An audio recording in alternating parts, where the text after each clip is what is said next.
Ladies and gentlemen, I want to take this opportunity to salute all of you. You are the real soldiers on the ground.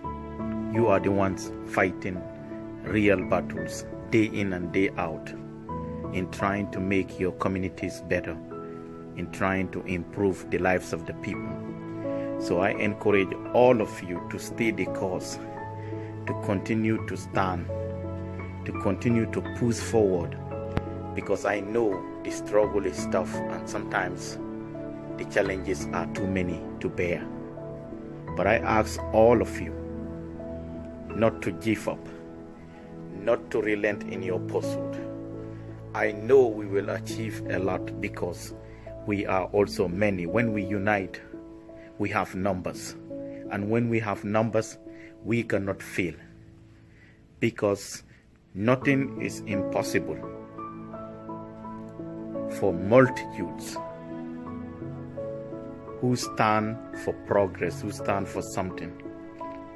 Anything that stands before multitude will disappear, and so is the problems that we face, not as individuals or individual organizations or projects, but as people who care about the future of Africa, how we want to live our lives 5 or 10 years from now, and the kind of world that we want to live for those people coming after us. So that is why we have this WhatsApp group, that is to bring talented people together, people with skills, people with different backgrounds, people with engineering, mechanics, technology, computer science, any background that you have, we need it here in this group. And we don't want you to stay silent. We want you to participate in this conversation. We want it to reach out to more people. So I urge you and I challenge each and every one of you in this group to share the group to other platforms so that people can join our efforts. We want to be grow the numbers from 100 to hundreds, and then to thousands, and then to millions, because everything or movement started like this. It is a group of people who are joined together, not by tribe, not by community, not by town, not by country, not by continent, but it is a group of young men and women who come together, who are united by a common purpose, with a common aspiration for the future. That is why we come together. So that is why we want to do. That is the purpose of this group. So if you are new here, watch this video. We are not here to joke. We are not playing. We are here to do something. That is why I want each of you to participate. Say something. If you know of somebody working on a big idea, a project, bring them on board, get them connected to the main resources. We want to hear from them. We want to hear their story. So bring these people, encourage them to join this group. If they are working on any idea, any youth organization, or anything that you know is going to transform the lives of the people, or is going to affect the way people will live in the continent of Africa or in any part of the world, encourage them to join us. So that is why I want all of you to participate, to help us share this message. So we have a lot of work to do, and I can't do it alone, and none of you can do it alone. That is why we come together. When we come together, we are powerful because we have big numbers. So that is what we can do, because we are a majority when we come together. So now is the time for us to begin to work. Let us take our efforts seriously. Let us begin to bind up our effort.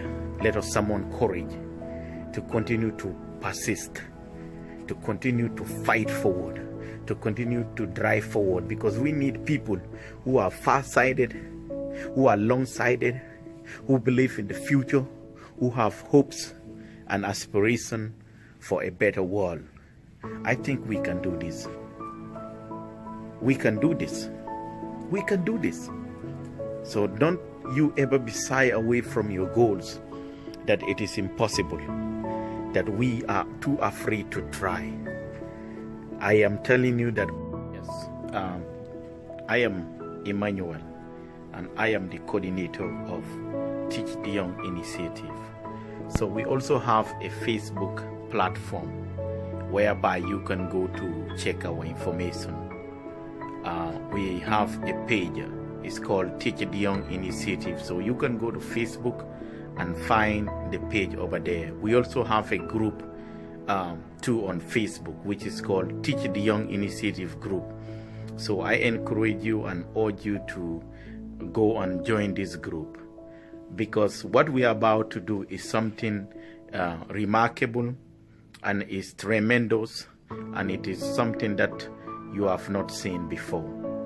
Presently, we have many organizations throughout Africa and throughout the globe.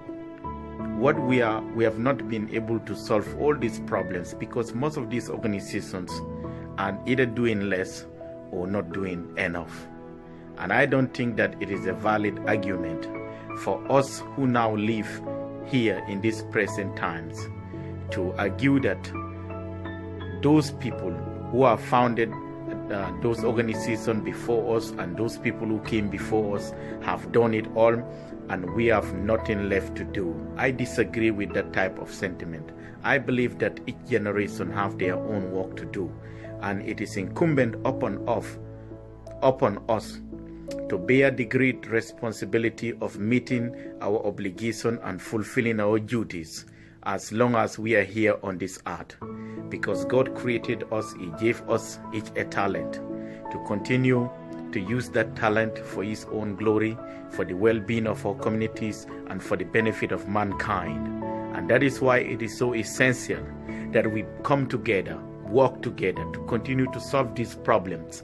If we don't do these things, and if we don't meet our responsibility, if we don't fulfill our purpose, if we don't live up to our potentials, then I think that most of the blessings that the Lord has endowed us with will be useless, and it will be in vain. The Lord God wants us to prosper. He wants us to be the champion of creation. When He created the world and the universe, He bestowed upon man the power and dominion over every creature under the face of the planet, under the sea, in the sky, and underneath the earth. He gave man the power to control all the resources of the earth. That is why they said man is created in the likeness and the image of God. He gave man dominion to control the earth. So the same power is still with us here today. We cannot belittle ourselves. There is a lot more things can do it. If the people in Asia have done it, we can do it too. If the people in Saudi Arabia have done it, we can do it too. If the people in China have done it, we can do it too. If the people in Europe have done it, we can do it too. So I wonder why, or I see no special reason why we should be lacking behind in this decade. I do not agree that we have to stay for the rest of the entire century lagging behind. I think we have to make an effort to catch along with the changing nature of the times, to move along with the trend of progress, to continue to push forward and meet our obligations and our responsibilities. And I think we will catch up to those people who are already doing more than we possibly can imagine.